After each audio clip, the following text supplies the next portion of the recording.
Christian Depertuis, bonjour. Bienvenue dans la grande interview de 100 leaders pour la planète. C'est un plaisir de vous recevoir. Est-ce que tout d'abord, pour les personnes qui nous regardent, vous pouvez vous présenter vos activités et vos spécialités? Alors, plaisir partagé. Déjà, merci de votre invitation. Je suis ravi. Moi, je suis un professeur d'économie qui a mal tourné, si vous voulez. Donc, j'ai rencontré les climatologues au début des années 2000 et j'ai totalement bousculé mon activité pédagogique et mes activités de recherche. Bon, j'ai eu la chance, pendant une petite dizaine d'années, d'avoir un pied dans l'université et un pied à la Caisse des dépôts. Donc, j'ai pu aussi expérimenter quelques outils de lutte contre le changement climatique, les fonds carbone, les systèmes de marché de quotas. Bon. Et puis dans les années 2010, j'ai fondé la chaire économie, j'ai dirigé la chaire économie du climat que j'avais fondée en 2009, qui est un espèce de, si je peux dire, c'est une espèce d'usine à doctorants, si vous voulez. Donc on avait à peu près 25 doctorants à la fin des années 2010 sur des thématiques réchauffement climatique, tarification carbone, carbone vivant, donc agriculture, forêt et efficacité énergétique. Voilà. Et subsidiairement, j'ai fait 2-3 missions pour le compte des pouvoirs publics, dont l'une m'a beaucoup appris, c'était la présidence du comité pour la fiscalité écologique qui a été à l'origine de la mise en place d'une composante carbone dans la fiscalité énergétique française. Vous m'avez dit que vous êtes un économiste qui a mal tourné. Qu'est-ce qui a fait que vous êtes passé d'un économiste à un économiste de l'environnement? Est-ce qu'il y a un déclic? J'ai la rencontre de ces climatologues? Oui, absolument. Je n'étais pas du tout intéressé par l'économie de l'environnement au sens classique du terme avant de rencontrer Jean Jouzel et Hervé Le Treut. Donc c'est la rencontre de ces climatologues qui m'a vraiment fait totalement reconsidérer la pratique à la fois universitaire et de chercheur. J'avais quand même, au démarrage, j'ai fait 4 ans coopérant en Algérie dans le secteur agricole. Là, j'avais été impressionné par la capacité d'un système de gouvernance de l'agriculture qui était très destructrice des ressources naturelles. En gros, la rente pétrolière était très mal utilisée et n'était pas du tout utilisée pour protéger le système naturel. D'accord. Et chez vos compères économistes, est-ce qu'il y a une prise de conscience comme vous de l'enjeu et de l'importance de l'environnement dans les années à venir? Oui, alors si vous voulez, en gros, moi j'ai eu 3 phases. Lorsqu'en 2003, j'ai expliqué au président de l'université Paris-Dauphine que je faisais plus du climat, tout simplement il n'a pas compris. Non. Et avec Jean Jouzel, on se disait on est un peu des zombies, quoi. On est complètement séparés du reste de la communauté. Bon. Sur la prise de conscience. Enfin, je ne sais pas si on avance ou en retard ou à côté, mais en tout cas, on se sentait un peu différent. Voilà. Bon, après, en 2009, grâce à Jean-Marie Chevalier, qui était un grand professeur sur l'énergie à Dauphine, on a créé le Master Énergie Finance Carbone. Et là, on a commencé à sentir qu'une partie du corps des étudiants et du corps enseignant commençaient à s'intéresser à l'énergie autrement que sous l'angle classique de l'énergie, parce qu'il y avait un problème. Oui. Puis je dirais depuis 2020-2021, le climat devient partout, si vous voulez. Donc tous les enseignants qui ont un peu de conscience professionnelle se disent comment est-ce que je peux intégrer le climat dans mes cours, si vous voulez. Donc, dans cette composante climat, énergie, vous avez écrit, vous êtes l'auteur d'un livre qui est sorti récemment, qui s'appelle Climat, 30 mots pour comprendre et agir, sorti aux éditions de MOOC. Dans cet ouvrage, vous passez des mots de la science pour arriver à ceux de l'économie. Est-ce que vous pouvez nous parler de ces 30 mots et de la façon dont vous avez construit cet ouvrage?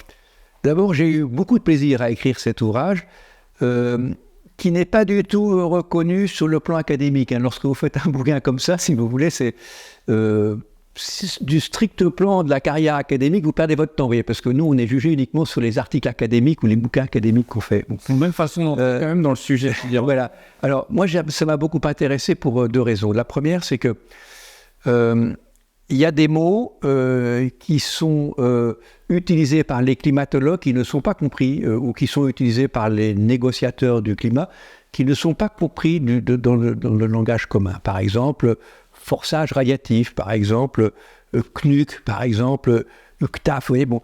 Donc vous avez des mots un peu mystérieux. Je pense que si on veut bien rentrer dans la problématique climatique, il faut faire l'effort de voir qu'est-ce qu'il y a derrière ces mots mystérieux. Ça, c'est une première utilisation de cet ouvrage. Et quand on le rédige, ce qu'il y a de bien, c'est qu'on est soi-même obligé de revenir à ses fondamentaux, si vous voulez. Parce qu'il n'y a pas meilleure façon d'apprendre que d'écrire des bouquins ou que d'enseigner. Et la deuxième raison qui m'a beaucoup intéressé, c'est qu'il y a aussi des mots qui, au contraire, sont couramment utilisés. Par exemple, urgence climatique, justice climatique. Mais ce n'est pas parce qu'on utilise souvent un mot que forcément on a un contenu rigoureux derrière et que forcément on met le même contenu entre les différents locuteurs, voyez-vous.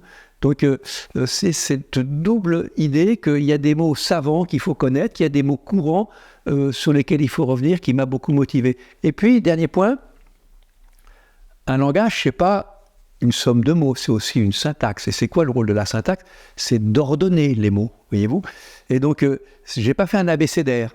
Hein. Les mots sont ordonnés suivant une syntaxe un peu particulière qui part effectivement, comme vous l'avez dit, des données de la science, des données de base, et qui arrivent via l'action climatique, via les volets technologiques, au modèle économique, qui sont la quatrième partie de l'ouvrage.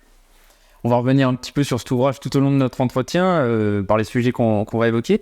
Vous êtes également l'auteur d'un ouvrage qui s'appelle le Tic-Tac de l'horloge climatique, qui est sorti en 2019 aux éditions Debout également.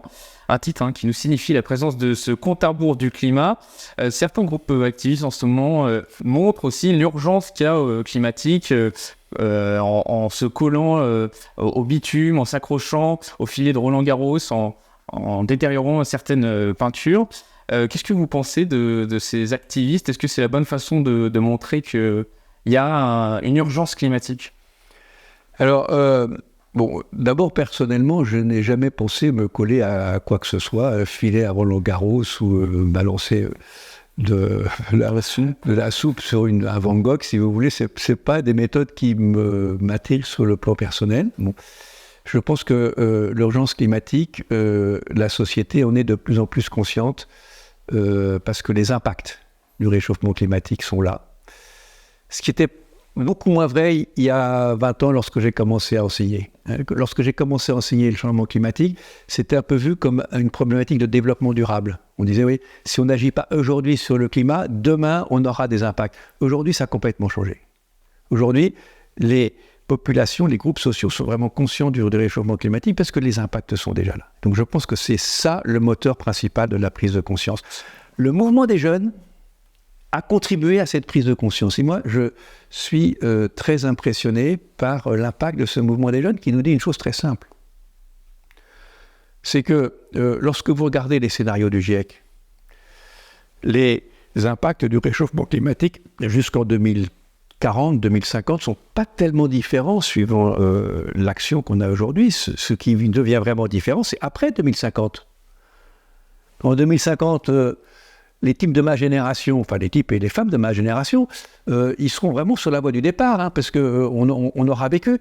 Les jeunes qui sont nés il y a 20 ans ou ceux qui naissent maintenant, eux, ils vont connaître le climat de la fin d'année. Donc pour eux, l'urgence climatique, c'est bien que le climat, les impacts du climat, qui sont très dépendants des émissions qu'on va faire durant les 2 prochaines décennies, c'est eux qui les vivront. Pour moi, c'est ça le levier principal de la prise de conscience. Plus que d'aller balancer de la soupe sur un Van Gogh ou de se coller à, je ne sais pas, un filet de Roland Garros. Est-ce qu'il nous reste du temps pour agir, justement? Alors, de toute façon, il vaut mieux agir que pas agir, si vous voulez. Ça, c'est le point de base, le point de départ, si vous voulez. Alors, moi, j'essaye d'écouter et de comprendre ce que disent les climatologues. En gros, stabiliser le climat, ça implique d'atteindre la neutralité climatique, l'égalité entre le flux de nos émissions qui rentrent dans le stock et celui qui en sort. Il faut atteindre la neutralité climatique. Dans le meilleur des cas, ça serait de l'atteindre en 2050 pour le monde. Je vous parle pas uniquement pour l'Europe ou pour le 8e arrondissement. On est dans le 8e arrondissement, je crois, ici. Voilà. Ça, c'est un enjeu majeur, si vous voulez. Et si on veut atteindre la neutralité climat en 2050, il faut tout de suite passer le pic d'émissions et réduire massivement dès l'année 2023-2024. Sinon, on aura très très peu de chances d'y arriver. Donc oui, il faut aller vite, longtemps. C'est-à-dire il faut avoir probablement un rythme proche du sprinter avec un parcours de marathonien. C'est une belle image. Et Et cet objectif qu'on a fixé un petit peu partout de zéro carbone pour 2050, il est envisageable concrètement? Non seulement il est... C'est fixé à moyen terme, à long terme? Est-ce qu'on est assez exigeant avec nous-mêmes d'ailleurs? Alors là, si vous voulez, là, votre question pose directement la question de la COP. Il se trouve que la COP 27 va commencer dans une semaine. Donc moi, je vais un peu regarder les bilans qu'on peut faire avant cette COP 27. Ce qu'on sait déjà et ce que le GIEC nous dit, c'est qu'on va atteindre un réchauffement de 1,5 degré compte tenu du stock qui est déjà dans l'atmosphère, quelque part entre 2030 et 2040. On sait qu'on va l'atteindre, ça déjà. C'est déjà joué. Donc, qu'est-ce qu'on peut faire?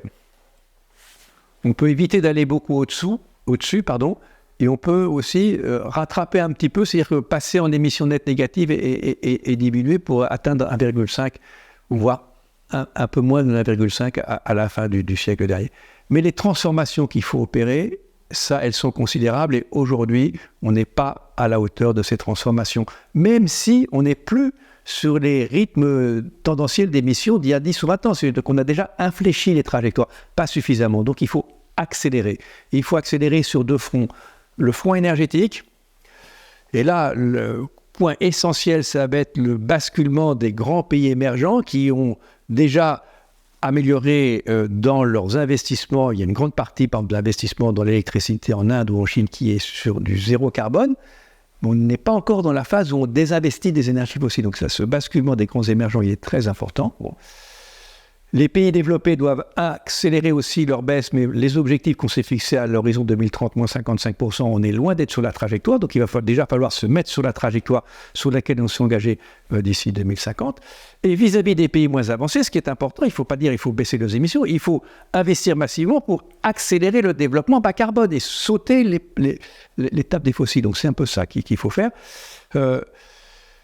Ça paraît un défi considérable, mais en même temps, si je vous dis maintenant que c'est perdu d'avance, ça va servir à quoi? Donc c'est un défi considérable, mais il y a des accélérations dans l'histoire qui montrent que parfois des choses qui paraissent impossibles à 30 ans deviennent possibles une fois qu'on accélère. Pour rester rapidement sur le sujet de la COP 27 qui va avoir lieu dans quelques jours, Greta Thunberg a déclaré il y a quelques jours que c'était une machine à greenwashing. Qu'est-ce que vous pensez déjà de ce qu'elle a déclaré? Ensuite, est-ce qu'on peut attendre quelque chose d'important de la part des COP à venir et de celle qui vient? Vous savez, moi, je poserais la question un peu différemment. Est-ce qu'il vaut mieux un monde avec des COP ou un monde sans COP? Ouais. Bon, moi, je pense que les COP sont loin d'être parfaites. Bon, je pense que la gouvernance qui est en place dans la COP est une gouvernance qui est très complexe parce qu'il y a la règle de l'unanimité qui fonctionne, enfin la règle du consensus plus exactement, qui est un extraordinaire frein. Bon. Et cette règle du consensus fait que les différents ne peuvent pas s'exprimer correctement.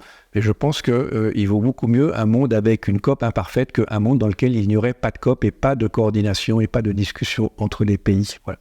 Très bien. On parlait des objectifs que l'Europe, le monde se fixe à moyen terme. En 2035, l'Europe a décidé de mettre fin à la voiture thermique. Alors ça fait débat un petit peu cette mesure. Qu'est-ce que vous en pensez?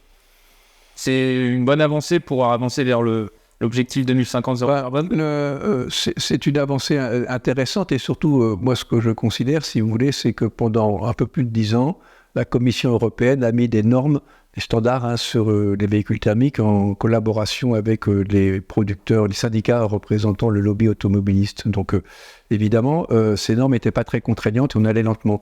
Depuis 2019, les normes ne sont plus établies en collaboration avec l'industrie automobile. Donc là, on a des normes qui sont contraignantes et viser à zéro émission nette en 2035 me paraît un bon objectif qui laisse le temps aux industriels de s'adapter. Alors pourquoi est-ce qu'ils râlent? Ils râlent parce que, évidemment, c'est plus compliqué pour eux que le business as usual, mais si on écoutait toutes les industries de tous les pays du monde, c'est toujours moins coûteux et plus facile de conserver le modèle d'affaires qu'on a avant. Donc il faut effectivement bousculer un peu les choses. Ceci dit, l'usage des voitures individuelles en Europe, ça représente un peu moins de 15% des émissions totales de gaz à effet de serre. Donc c'est pas ça qui va nous amener à la neutralité carbone.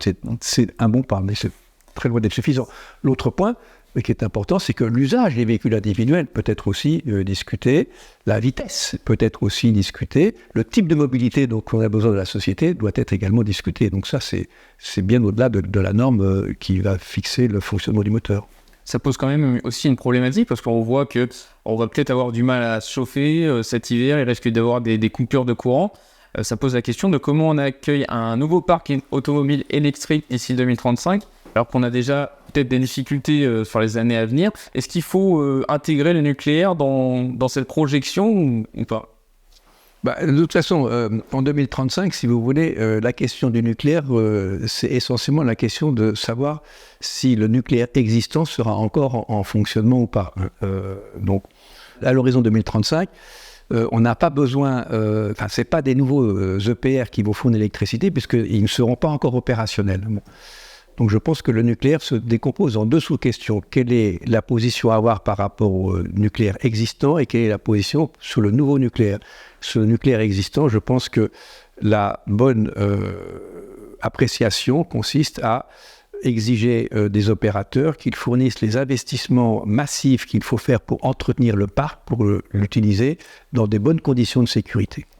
Étant entendu que c'est l'autorité de sûreté nucléaire qui décide quelles sont ces conditions et certainement ni le gouvernement et encore moins l'opérateur.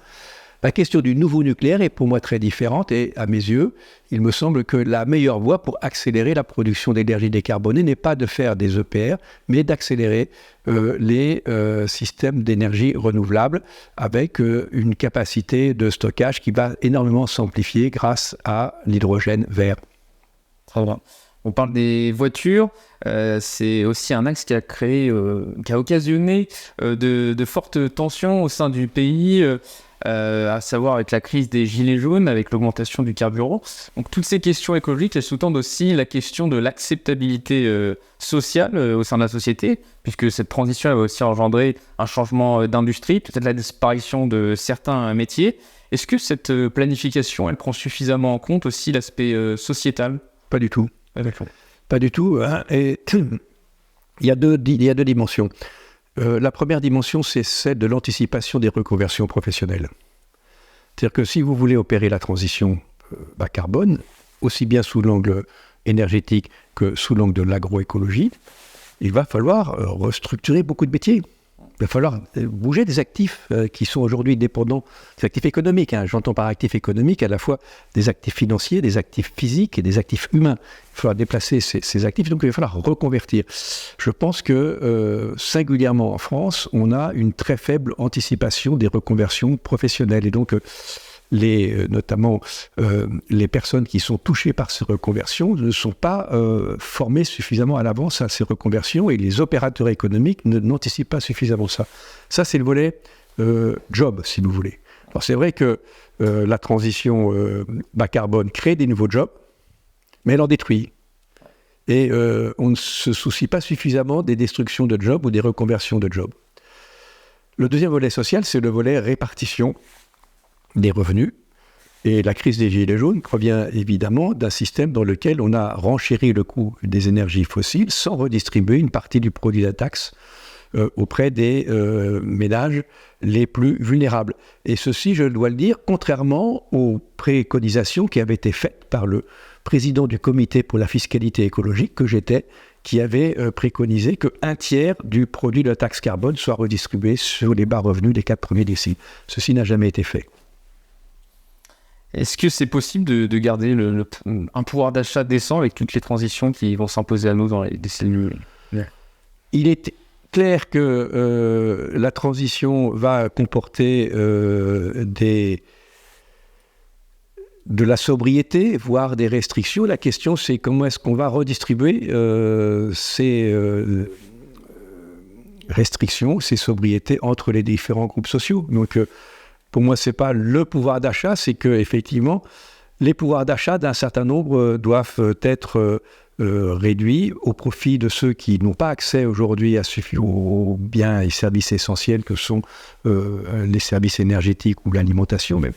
Et donc, c'est une question d'équité dans la distribution des revenus. Personnellement, les positions que j'ai eues, notamment sous l'angle de la redistribution, sont qu'il serait idéal de conjuguer une réforme de la fiscalité indirecte qui intégrerait beaucoup plus la fiscalité environnementale avec une fiscalité directe qui aurait 2 leviers importants de redistribution, un revenu universel en bas et un système d'impôt sur le revenu beaucoup plus pénalisant pour les très hauts revenus. C'est des sujets qui sont vraiment pas assez pris en compte. Quand on voit quand même, on parle de calendrier, il faut quand même que la population soit prise en compte pour avancer avec tout le monde. Indubitablement, le volet social de la transition énergétique est le parent pauvre de ces politiques depuis très longtemps du reste. On parlait au début de notre entretien de 30 mots pour le climat. Est-ce qu'il y a des gros mots aussi pour le climat ? Oui, taxe carbone. Taxe carbone, justement. Donc, vous êtes l'un des... Oui, donc je suis... Bon, c'est pas moi l'inventeur du système, puisque l'inventeur de la taxe carbone, c'est un économiste du début du XXe siècle, mais j'ai effectivement contribué à la mise en place... j'ai fait des propositions qui étaient en partie retenues par le gouvernement en 2015. Je pense que la taxe carbone aujourd'hui est devenue vraiment un gros mot, puisque aucun leader politique, qui soit de droite, de gauche, du centre, ou vert ou pas vert, ne prononce plus ce mot. Si bien que, et c'est, j'espère, bien expliqué dans les 30 mots, aujourd'hui, les enjeux principaux sur la tarification carbone ne se situent plus en France avec notre taxe domestique, mais au niveau européen avec la réforme du système d'échange des quotas de CO2. Très bien. On parlait de bouleversements qui vont avoir lieu sur l'humanité. On est en ce moment proie à la guerre en Ukraine, on a eu la Covid également, et qui occasionne des pénuries alimentaires également, qui remettent en cause donc ce système alimentaire mondial, qui en plus d'être extrêmement polluant, d'une part, crée une certaine dépendance de l'Union européenne et de la France. On voit que récemment, on n'avait plus de moutarde dans les rayons, qu'au Canada, ils ont perdu 40% de leur récolte, qu'il y avait des soucis dans les rizicultures. Comment on repense ce système alimentaire mondial ? Alors, aujourd'hui, on est dans une situation d'insécurité alimentaire croissante. La FAO suit très précisément l'indicateur d'insécurité alimentaire dans le monde. Il y avait des progrès jusqu'en 2017-18. Ces progrès ont cessé à la fin de la décennie. Le premier choc, ça a été la Covid, qui a été une première remontée de l'insécurité alimentaire dans le monde, essentiellement pour des raisons d'accès à l'alimentation, aggravées par un certain nombre d'accidents, soit des guerres, soit des accidents climatiques. Et la guerre en Ukraine va probablement rajouter quelques dizaines de millions de personnes qui sont en situation de sous-nutrition dans le monde, principalement à cause du coût. C'est ça le point important, c'est que souvent on raisonne en termes physiques, comme si l'accès à l'alimentation était subordonné à une quantité disponible d'aliments. Non, ce qui crée les famines et ce qui crée l'insécurité alimentaire, c'est qu'une partie de la population n'a pas accès à l'alimentation, soit pour des raisons de guerre, souvent les guerres sont des facteurs de limitation, soit pour des raisons d'accidents climatiques qui sont de plus en plus fréquents, soit par des raisons de renchérissement du coût des denrées agricoles de base, et la guerre en Ukraine a renchéri encore un peu plus le coût des denrées agricoles de base. Donc cette situation est effectivement grave. Comment est-ce qu'on y remédie ?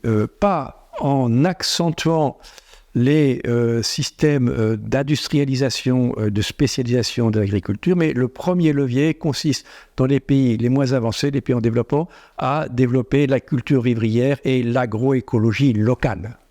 C'est la première réponse. Et dans la situation d'urgence, il faut toujours veiller à ce que l'aide alimentaire internationale ne déstabilise pas les marchés agricoles locaux et les producteurs agricoles locaux. Par exemple, si vous regardez comment fonctionne le système de tarification du blé dans un pays comme l'Égypte, vous verrez qu'on maintient bas le prix du blé grâce à des importations sur le marché mondial et au détriment des producteurs locaux qui ne peuvent plus trouver de débouchés. Oui. Autre exemple. Moi, j'appartiens à une ONG de développement agricole qui s'appelle AgriSud International. On développe, par exemple, des systèmes d'agriculture maraîchère dans les périphéries de grandes villes ou la restauration de filières vivrières, par exemple sur le manioc, dans la banlieue d'Abidjan. Mais l'une des clés de l'efficacité va consister à trouver un marché local et à supporter ses producteurs contre la concurrence du marché mondial. Oui, donc ça, c'est le point important. Dans les pays développés, la bonne réponse à cette crise alimentaire ne va pas consister à dire qu'il faut encore accentuer la chimisation et la spécialisation, notamment de nos grandes cultures, mais au contraire, il va falloir miser sur une agriculture plus résiliente, intensive à l'hectare, qui est basée beaucoup plus sur les interactions entre le capital vivant, autrement dit, l'agroécologie. On peut se passer de l'agrochimie aujourd'hui Aujourd'hui, non, pas brutalement. Les transitions agricoles ne se font pas du jour au lendemain. Les transitions agricoles se font sur des décennies. Mais on peut très souvent réduire les quantités de produits chimiques qui sont utilisés, parce qu'une partie des agriculteurs utilisent en fait les produits chimiques comme des primes d'assurance. Donc ils en mettent plus pour être sûr d'être assurés contre des mauvaises récoltes, par exemple, ce qui est un très mauvais calcul. On peut surtout réintroduire de la diversité dans les systèmes de production à deux niveaux. La diversité dans les assolements, dans le nombre de cultures que vous pratiquez. On peut également réintroduire de la diversité génétique. L'homogénéité des semences génétiques est un drame, parce que c'est extrêmement vulnérable à toutes sortes de chocs climatiques ou autres, du reste. Et puis enfin, il faut beaucoup mieux protéger le sol. La question du sol agricole est très importante, puisqu'on parle beaucoup des forêts. Mais suivant la façon dont on utilise le sol agricole, qu'on le laboure ou qu'on ne le laboure pas, qu'on laisse des haies, qu'on fasse de l'agroforesterie pas, on peut stocker ou déstocker du CO2. Donc, tous ces systèmes d'intensification de l'agriculture par l'agroécologie me semblent, au sud comme au nord, à moyen terme, les bonnes réponses à la crise alimentaire actuelle. Et relocaliser un peu l'agriculture, refavoriser l'agriculture sur notre sol, sur le sol européen. Oui, c'est l'une des parties, mais je ne voudrais pas non plus tomber dans le localisme total. On a besoin des échanges mondiaux. Alors après, on peut avoir des visions un peu extrêmes. Est-ce qu'il faut continuer à consommer du café? Est-ce qu'il faut continuer à manger des oranges? Est-ce qu'il faut... Moi, je pense que les échanges ont leur rôle dans les systèmes agricoles. Simplement, ce qui est totalement catastrophique aujourd'hui, c'est la spécialisation à l'extrême des systèmes agricoles sur la base de méthodes qui ont été conçues pour l'industrie et pas pour l'agriculture. Oui. Donc effectivement, restaurer un lien entre notre alimentation et notre environnement agricole, alors, peut-être pas immédiat lorsqu'on est parisien, mais de proximité, est une richesse. Mais je ne pense pas non plus que la sécurité alimentaire sera le résultat d'une multiplication de systèmes protectionnistes sans du tout des échanges. Il faut aussi des échanges. On arrive bientôt à la fin de cet entretien, Christian Depertuis. On a fait le tour d'une partie des défis que va devoir affronter l'humanité dans les décennies qui viennent. Si on fait un petit bond dans le futur, dans 20 ans, 50 ans, 100 ans, selon vous, est-ce que l'humanité aura réussi à relever ces défis? Est-ce qu'il y aura une Greta Thunberg qui, dans 50 ans, devra voir le jour pour alerter de nouveau ou on espère avoir réussi? Vous êtes assez obsédé par Greta Thunberg, en fait. Elle est toujours dans l'actualité, il faut dire. Bon, moi, si vous voulez, mon étalon pour suivre les progrès ou l'absence de progrès en matière d'action climatique, ce sont plus les rapports du GIEC et les bilans qui sont établis à chaque COP. Bien évidemment, on est très loin de ce qu'il faudrait faire, mais je pense qu'il est aussi assez dangereux de sombrer dans une espèce de catastrophisme qui considère qu'on ne fait rien. En réalité, les politiques énergétiques, notamment, ont drastiquement changé depuis qu'au début des années 2000, je me suis mis sur les problématiques du climat. La prise de conscience sur l'alimentation et des forêts progresse, y compris sous l'angle de la consommation alimentaire. On voit bien que dans la consommation alimentaire, les différents aliments n'ont pas les mêmes empreintes carbone, et notamment la viande issue des ruminants, que ce soit des bovins ou des ovins, elles sont très émetteurs. Je pense qu'il y a des progrès. Ces progrès ne sont pas assez rapides, mais moi j'essaye, si vous voulez, de contribuer à mon petit niveau à aller dans le bon sens en faisant les bons enseignements aux étudiants, en écrivant des bouquins qui sont un peu motivants. Et très honnêtement, je trouve que ça change énormément dans les jeunes générations. Je vais vous donner juste un exemple personnel, peut-être pour terminer l'entretien, sur un mode un peu plus privé, si vous voulez. Moi, j'ai une petite fille qui est en CE2, vous voyez, qui a créé, avec 3 copines, une association pour la protection de la planète, l'APP. Hein, bon. Bah, elle a écrit à Emmanuel Macron, vous voyez, sur il faut... Bon. Et elle a même reçu une réponse. Ça veut dire que le service de presse de l'Élysée est assez efficace. Hein, bon. Franchement, moi, quand j'étais en CE2, j'avais aucune idée, si vous voulez, qu'il y avait un problème sur la planète. Ouais. Donc moi, je pense que cet aspect générationnel est important. Donc Greta Thunberg, je ne suis pas toujours en accord avec ses propos, mais je trouve qu'elle reflète très bien la prise de conscience de plus en plus large des générations qui montent, et ça, c'est plutôt rassurant pour nous. L'état de conscience de la jeunesse, donc, donne de l'espoir. Ouais, aux vieux, ouais. Avant qu'on se quitte, je rappelle que vous êtes l'auteur de Climat, 30 mots pour comprendre et agir. Où est-ce qu'on peut retrouver ce livre, Christian de Pertuis ? Écoutez, j'espère qu'il est dans toutes les bonnes librairies. En tout cas, j'ai eu à la fois une bonne et une mauvaise nouvelle il n'y a pas très longtemps. Il était en rupture de stock, hein, donc ça veut dire qu'il y a quand même eu quelques personnes qui l'ont acheté. Bon, et sinon, vous contactez l'éditeur, vous les trouvez très facilement. Christian de Pertuis, merci beaucoup d'être venu dans la grande interview de 100 leaders pour la planète. Et merci à vous. Merci. Revenez quand vous voulez dans notre canapé blanc. Avec plaisir. À bientôt.